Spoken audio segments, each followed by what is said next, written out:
Hello and welcome to my channel the constant learners, जहाँ पे हम पढ़ेंगे सीबीएसई बोर्ड के इंग्लिश के सारे चैप्टर्स और पढ़ाई से रिलेटेड बहुत कुछ।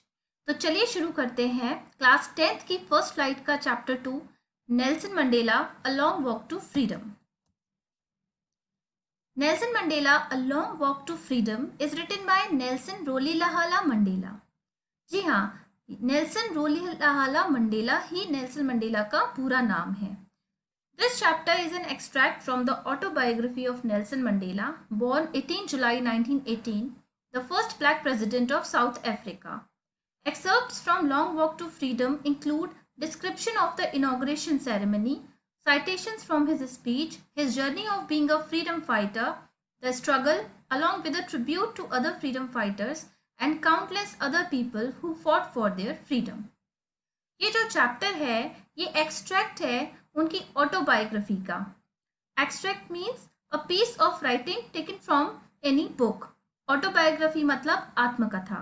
तो नेल्सन मंडेला जी की आत्मकथा से लिया हुआ ये एक छोटा सा हिस्सा है इस चैप्टर के रूप में जो हम पढ़ेंगे। Nelson Mandela first black president थे साउथ अफ्रीका के। ये जो एक्सर्प्ट है उनकी बुक में से, इसमें हम क्या क्या पढ़ने वाले हैं। इसमें हम पढ़ेंगे इनॉग्रेशन सेरेमनी का डिस्क्रिप्शन, उनकी स्पीच में उन्होंने क्या कहा जिस दिन उन्होंने प्रथम ब्लैक प्रेसिडेंट के रूप में शपथ ली थी, और उनकी क्या जर्नी रही एक फ्रीडम फाइटर के रूप में, क्या स्ट्रगल रहा यानी क्या संघर्ष रहा। साथ ही साथ वो इस चैप्टर में जो फ्रीडम फाइटर्स हैं जो उनसे पहले उनकी ये लड़ाई लड़के गए और जिनके काउंटलेस एफर्ट्स की वजह से आखिरकार उन लोगों को यह स्वतंत्रता प्राप्त हुई, उनको भी ट्रिब्यूट देंगे। In South Africa a brutal practice named apartheid was followed. South Africa में एक बहुत ही क्रूअल प्रैक्टिस परफॉर्म की जाती थी, यानी एक बहुत ही बुरा सिस्टम था जिसको हम कहते हैं apartheid. Apartheid refers to the discrimination between people on the basis of their race. It was one of the most brutal societies where dark-skinned people were deprived of their basic rights. Apartheid एक ऐसी सामाजिक व्यवस्था थी जिसमें कि discriminate किया जाता था, यानी कि भेदभाव किया जाता था लोगों में उनकी रेस के बेसिस पे। यानी कि अगर कोई ब्लैक रेस में पैदा हुआ है तो उसके राइट्स अलग होंगे, और अगर कोई वाइट रेस में पैदा हुआ है तो उसके राइट्स जो हैं वो अलग होंगे। एपार्थाइड को कहा जाता है कि इतिहास का बहुत ही एक ब्रूटल एक्ट था, ब्रूटल सोसाइटी का इसने निर्माण किया। ब्रूटल यानी कि बहुत ही क्रूअल, बहुत ही घिनौनी सोसाइटी इसने बनाई, जिसमें कि जो डार्क स्किन पीपल थे, जो ब्लैक लोग थे, उनको डिप्राइव किया जाता था, वंचित किया जाता था उनके मूलभूत अधिकारों से। तो अगर सिंपल शब्दों में कहें तो एक काले और गोरे का भेदभाव था जिसे एपार्थाइड का नाम दिया गया और साउथ अफ्रीका में फैला हुआ था, जिसके खिलाफ नेल्सन मंडेला ने लड़ाई लड़ी और आखिरकार वो फर्स्ट ब्लैक प्रेसिडेंट बने। Mandela and his African National Congress spent a lifetime fighting against apartheid. Mandela had to spend 30 years in prison. Finally, democratic elections were held in South Africa in 1994 and Mandela became the first black president of a new nation. Mandela ने African national Congress join की थी और उन्होंने अपनी जिंदगी का बहुत बड़ा हिस्सा एपार्थाइड के खिलाफ फाइट करते हुए गुजारा। उन्हें इस दौरान 30 सालों की जेल हुई और आखिरकार डेमोक्रेटिक इलेक्शंस हुए, वही इलेक्शंस, उसी तरह के इलेक्शंस जिस तरह के इलेक्शंस इंडिया में होते हैं, जहां पे लोगों को अधिकार होता है अपना नेता चुनने का। और साउथ अफ्रीका में 1994 में मंडेला पहले ब्लैक प्रेसिडेंट बने। This lesson gives us an overview as to how Nelson Mandela, along with others, carved their way to a society where there will be no discrimination on the basis of their color, caste, race, age और gender. इस lesson से हमें एक overview मिलता है कि कैसे Nelson Mandela और उनके जैसे सारे लोग जो कि इस फ्रीडम फाइटिंग में इन्वॉल्व थे, उन्होंने किस तरह से इस जीत की तरफ अपना रास्ता बनाया और ऐसी एक सोसाइटी बनाई जहाँ पे ना तो कोई भेदभाव हो किसी भी बेसिस पे, चाहे कोई किसी भी कलर का हो, किसी भी कास्ट का हो, किसी भी जाति को बिलोंग करता हो, किसी भी उम्र का हो, किसी भी जेंडर का हो। आई होप आपको चैप्टर का ओवरव्यू और बैकग्राउंड क्लियर हो गया होगा। इस चैप्टर की खास बात ये है कि इस चैप्टर में हर एक पैराग्राफ का एक्सप्लेनेशन बहुत इंपॉर्टेंट है। मैंने पूरी कोशिश की है कि मैं इसके एक्सप्लेनेशन के साथ जस्टिफाई कर पाऊँ और आपको हर एक चीज़ समझा पाऊँ। इसके लिए मैंने ये वीडियो 3 पार्ट्स में डिवाइड किया है। यहाँ आप देख रहे हैं पार्ट 1, पार्ट 2 और पार्ट 3 भी आपको मेरे चैनल पे अवेलेबल मिलेंगे। तो चलिए शुरू करते हैं explanation of this chapter. 10th May dawned bright and clear. For the past few days, I had been pleasantly besieged by dignitaries and world leaders who were coming to pay their respect before the inauguration. Nelson Mandela कह रहे हैं कि आज का दिन है 10th मई और 10th मई की सुबह है। डाउन यानी कि सुबह जो कि ब्राइट है और क्लियर है। पिछले कुछ दिनों से वो बता रहे हैं कि वो घिरे हुए हैं दूर देश से आए अलग अलग महान व्यक्तियों से, बड़े बड़े लोगों से, जो देश के विभिन्न देशों के लीडर्स हैं, उनसे घिरे हुए हैं और इस बात की उन्हें बहुत खुशी है। बिसीज्ड यानी कि सराउंडेड बाय, और वो सब वहां पे आए हुए हैं इनॉग्रेशन को अटेंड करने के लिए, इनॉग्रेशन को अपनी रिस्पेक्ट शो करने के लिए। इनॉग्रेशन होता है a ceremony to mark the beginning और इंट्रोडक्शन ऑफ समथिंग। और आज 10th मई को साउथ अफ्रीका में किस चीज़ की सेरेमनी, किस चीज़ का इनॉग्रेशन है? यहाँ पे डेमोक्रेसी की शुरुआत है, इंट्रोडक्शन है डेमोक्रेसी का, इंस्टॉलेशन है देश में, इसलिए यहाँ पे वर्ड इनॉग्रेशन को यूज़ किया गया है। The inauguration would be the largest gathering ever of international leaders on South African soil. The ceremonies took place in the lovely sandstone amphitheater formed by the Union Buildings in Pretoria. वो बता रहे हैं कि जो inauguration है ये आज तक की सबसे बड़ी गैदरिंग है जहाँ पे इंटरनेशनल लीडर्स, अंतर्राष्ट्रीय लेवल के जो लीडर्स हैं, नेता हैं, वो सब आए हुए हैं। यानी ऐसा पहला मौका है जब साउथ अफ्रीका की मिट्टी में ऐसी कुछ सेरेमनी हो रही है जहाँ पे इतने बड़े बड़े लोग दूर देशों से आए हुए शामिल हो रहे हैं। ये सेरेमनी कहाँ पे हो रही है? ये सेरेमनी हो रही है लवली सैंडस्टोन एम्फी थिएटर में, जो कि यूनियन बिल्डिंग्स में है प्रिटोरिया के। एम्फी थिएटर होता है एक ओपन सर्कुलर या ओवल बिल्डिंग जहाँ पे बीच में तो परफॉर्मर्स की जगह होती है और उनको देखने वाले दर्शकों की सीट्स पूरे में राउंड में लगी होती हैं। ठीक है, इसका एग्जाम्पल मैं आपको दिखाती हूँ। ये रहा वो एम्फी थिएटर जिसकी हम बात कर रहे हैं, formed by the union buildings in Pretoria. तो इस तरह की जगह पर ये सारी सेरेमनीज होंगी और उनकी जो प्रेसिडेंट की शपथ है वो यहीं पे ली जाएगी। आगे चलते हैं। For decades this had been the seat of white supremacy and now it was the site of a rainbow gathering of different colors and nations for the installation of South Africa's first democratic non-racial government. On the lovely autumn day, I was accompanied by my daughter Zinani. वो बता रहे हैं कि दसियों सालों से, decades यानी दशक, दसियों सालों से ये जगह जो रही है वहाँ पे वाइट सुप्रीमेसी रही है, यानी कि पूरे लोगों का राज रहा है।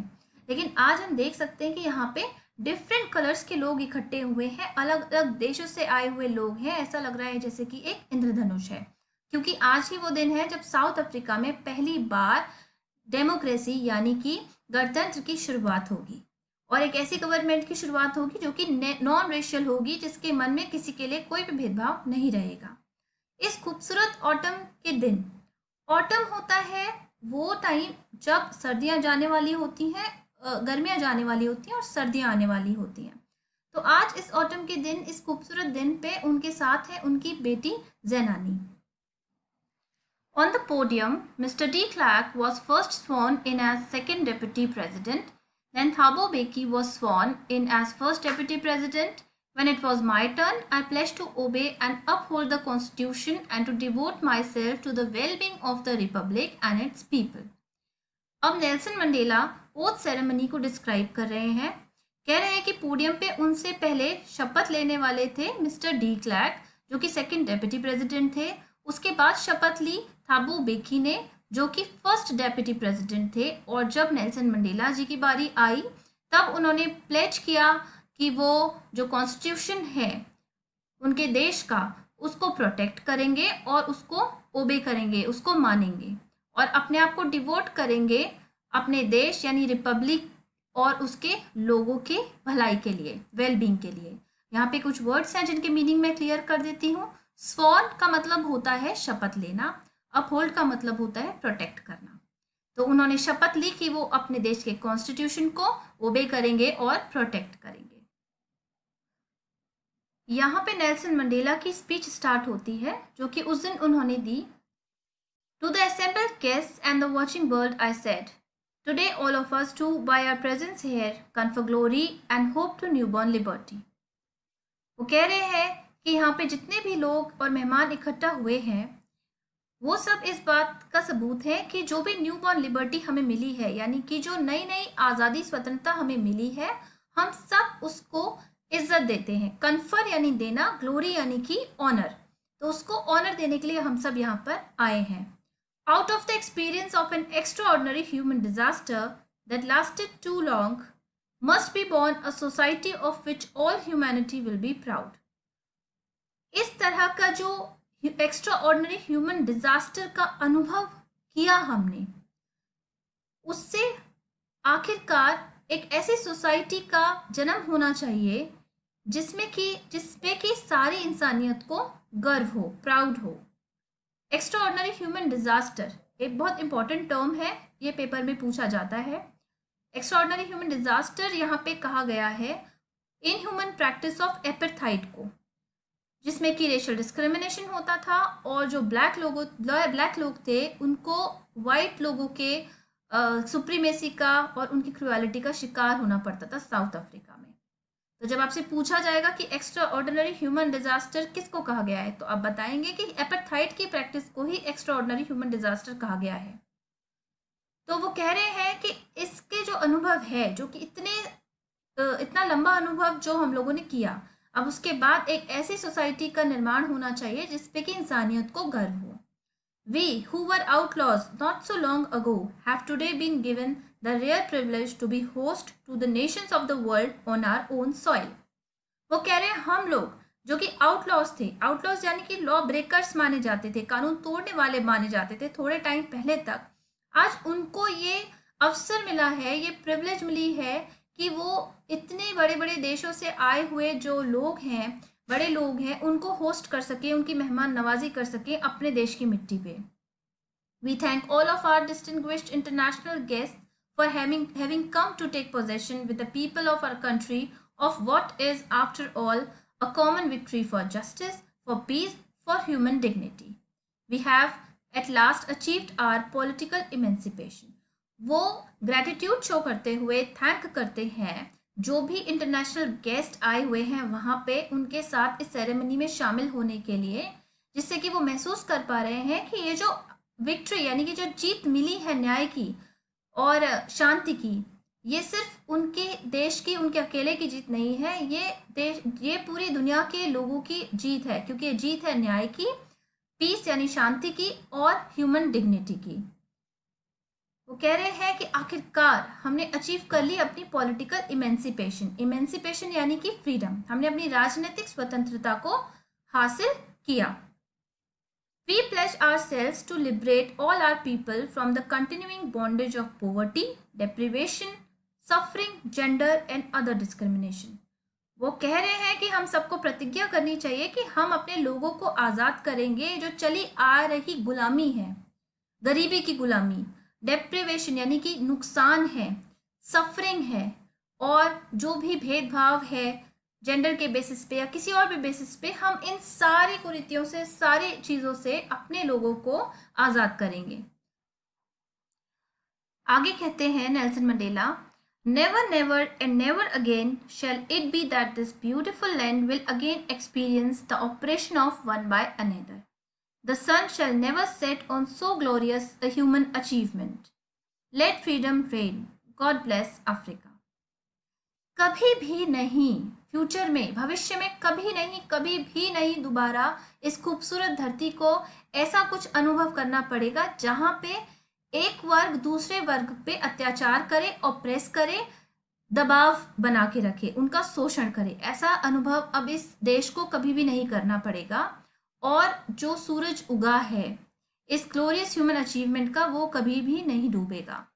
Glorious human achievement, this is again a very important term from the chapter, जिसका मतलब है कि कैसे उस देश में एक ब्लैक प्रेसिडेंट का वेलकम किया गया है आज, जहां पे कभी ब्लैक लोगों को इंसान ही नहीं समझा जाता था। और अंत में वो कहते हैं, let freedom reign, God bless Africa. Reign का मतलब होता है शासन। नेल्सन मंडेला चाहते हैं कि अब देश पे सिर्फ आज़ादी का राज हो और अफ्रीका फलता फूलता रहे। नेल्सन मंडेला की स्पीच के इस एक्सप्लेनेशन के साथ हम चैप्टर एक्सप्लेनेशन का पार्ट फर्स्ट खत्म करते हैं। पार्ट 2 और पार्ट 3 आपको मेरे चैनल पे अवेलेबल मिलेगा। अगर आपको मेरा एक्सप्लेनेशन अच्छा लगता है तो प्लीज़ मेरे चैनल को सब्सक्राइब करें, वीडियोस को शेयर करें, लाइक करें, और आप अपने फीडबैक एंड कमेंट्स और क्वेरीज कमेंट बॉक्स में छोड़ सकते हैं। Thanks for watching this video. मिलते हैं अगले वीडियो में, तब तक कीप स्टडिंग।